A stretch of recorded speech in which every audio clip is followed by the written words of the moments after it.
جھک گیا اور وہ تھوڑی ہتھیلی پر رکھے ٹکٹکی باندھ کر اسے دیکھنے لگی۔ کیا دیکھ رہی ہو؟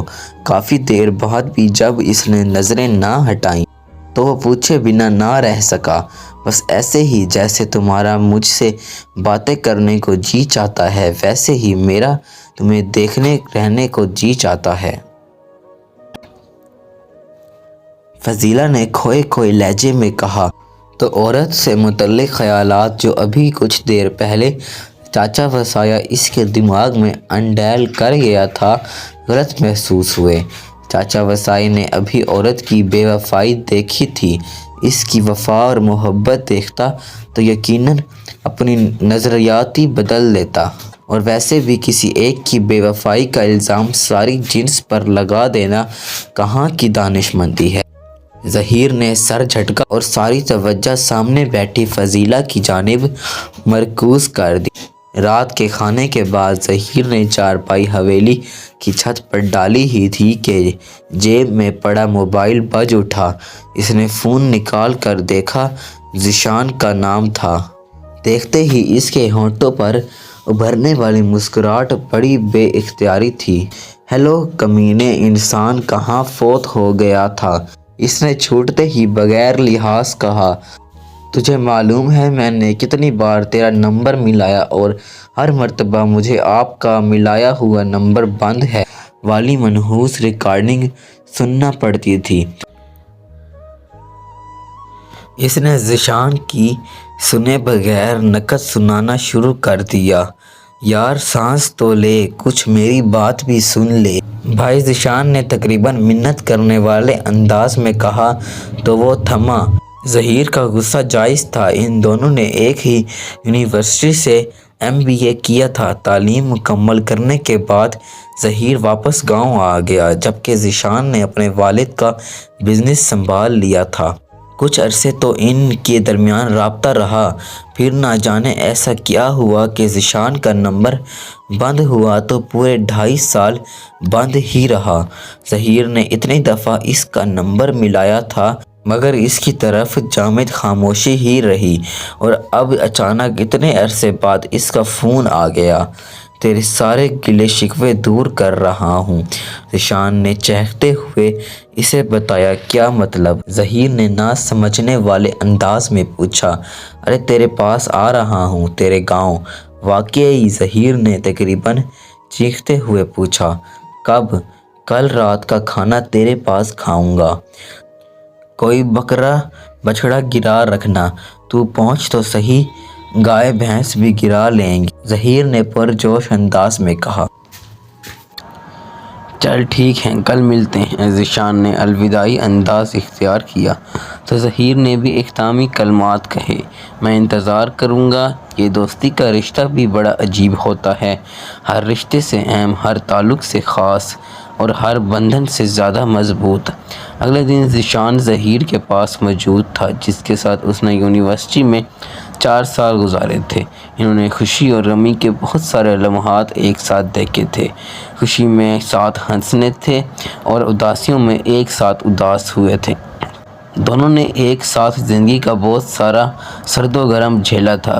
دوستی کا رشتہ ہوتا ہی ایسا ہے، دکھ سکھ سانجھے کر دیتا ہے، ایک دوسرے کا درد محسوس کرنے پر مجبور کر دیتا ہے اور دلوں کو ایک دوسرے کی محبت سے چور کر دیتا ہے۔ دوستی دنیا کا وہ واحد رشتہ ہے جو تعلق کو بوجھ نہیں بننے دیتا بلکہ ایک ایسا مضبوط کاندھا بنتا ہے جس کے سہارے ہر مشکل، ہر رکاوٹ پلک جھپکتے میں تسخیر تو کی جا سکتی ہے۔ دونوں رات کے کھانے کے بعد حویلی کی چھت پر چارپائیاں ڈالے نیم دراز یونیورسٹی کی یادوں کو تازہ کر رہے تھے۔ ان کے سراہنے والی چارپائی پر چاچا وسایہ بے سود پڑا تھا۔ ان کے اونچے اور بلند و بانگ کہکوں سے اس کی نیند لمحہ بھر کے لیے ٹوٹتی اور وہ کچھ بڑبڑاتے ہوئے کروٹ بدل کر پھر سو جاتا۔ یار ظہیر، ویسے ایک بات ہے، شہری لڑکیاں تیرے پینڈو مکھڑے پر بہت مرتی تھیں۔ تیری ان گھنی مونچھوں اور شلوار قمیص تلے پشاوری چپل نے بیچاریوں کو چاروں شانچت کر رکھا تھا۔ ذیشان نے آنکھ دباتے ہوئے معنی خیر انداز میں کہا، تو یار تو بھی ابھی ویسے کا ویسا ہی ہے شرمیلا، ذرا بھی نہیں بدلا۔ میرے بھائی بدل جا، اب تو لڑکیاں بھی ایک بوائے فرینڈ پسند نہ آئے تو دوسرا چننے میں ذرا بھی ہچکچاہٹ محسوس نہیں کرتی۔ ایسی بات نہیں ہے یار، تو کیوں بھول جاتا ہے کہ تو 4 سال یونیورسٹی میں گزار چکا ہے۔ بس یار میں ایسا ہی ہوں، تو کیا کام تھا دوسروں کی گرل فرینڈ پر تیری رال ٹپکنے لگتی تھی۔ ظہیر نے جوابی وار کیا۔ بس یار کیا کروں، عادت سے مجبور ہوں۔ تو وہ عادت ابھی تک برقرار ہے یا چھوٹ گئی؟ ظہیر نے پوچھا۔ عادتیں اتنی آسانی سے کہاں چھوٹتی ہیں میرے دوست، یہ بتا یہ بیچ کے 2.5 سال کہاں کی خاک چھان رہا تھا؟ اس نے ذیشان کو کڑے تیوروں سے گھورتے ہوئے پوچھا۔ ارے یار خوب یاد دلایا، بس اکتا گیا تھا زندگی سے، اس لیے دنیا کی سیر کے لیے نکل گیا۔ مالی مسائل تو جانتا ہے کہ مجھے کبھی نہیں رہے۔ فکر نہ فاقہ، عیش کر کاکا والا معاملہ تھا میرے ساتھ، اس نے بے نیازی سے کہا۔ اور ظہیر اسے دیکھ کر رہ گیا۔ ابھی پچھلے دنوں ہی لوٹا ہوں اور بس سب سے پہلے تجھ سے رابطہ کیا ہے۔ اس نے جیسے احسان جتایا۔ کمینے انسان، میرے علاوہ اور تجھے منہ کون لگاتا ہے؟ ظہیر نے آئینہ دکھایا تو وہ شرمندہ ہونے کے بجائے کھلکھلا کر ہنس پڑا۔ جانے سے پہلے انسان کسی کو اپنے جینے مرنے کی خبر ہی دے دیتا ہے۔ میرے لیے اپنی آنکھوں کی بینائی ضائع مت کرنا، کیونکہ میں ایک لمبے عرصے کے لیے کہیں دفن ہو رہا ہوں۔ ظہیر نے مزید لتاڑا۔ اب آ گیا نا، اتنی آسانی سے تیری جان نہیں چھوڑوں گا۔ تو بتا شادی کا کیا سین ہے؟ ذیشان کے پوچھنے پر ظہیر کے چہرے پر ایک مسکراہٹ سی کھلنے لگی اور پھر تصور میں فضیلہ کا چہرہ نمودار ہو گیا۔ بس یوں سمجھو کہ ہجر کی رات اپنے اختتام کو پہنچنے والی ہے۔ مطلب تیری شادی ہونے والی ہے؟ ذیشان نے بے یقینی سے اس کی طرف دیکھتے ہوئے تکیے کی ٹیک چھوڑ دی۔ ہاں یہی سمجھ، ظہیر نے مسکراتے ہوئے کہا۔ سمجھوں کیا مطلب ہونے والی ہے؟ وہ اچھل کر ظہیر کی چارپائی پر آ گیا۔ ارے ہاں یار، اب کیا لکھ کر دوں؟ قسم سے یار، بہت عرصے بعد کسی قریبی دوست کی شادی سے لطف اندوز کا موقع ملنے والا ہے۔ میں تو خوب انجوائے کروں گا۔ وہ واپس اپنی چارپائی پر جا بیٹھا۔ وہ کوئی غیر ضروری سا کام کر رہی تھی جب اچانک ہی اسے ظہیر کا خیال آیا۔ بے اختیار اس کا دل چاہا کہ وہ ایک نظر اسے دیکھ آئے۔ وہ خیالوں ہی خیالوں میں خود کو ظہیر کی روبرو دیکھ کر مسکرائی اور دوپٹہ سر جماتے ہوئے ظہیر کی حویلی کی طرف چل پڑی۔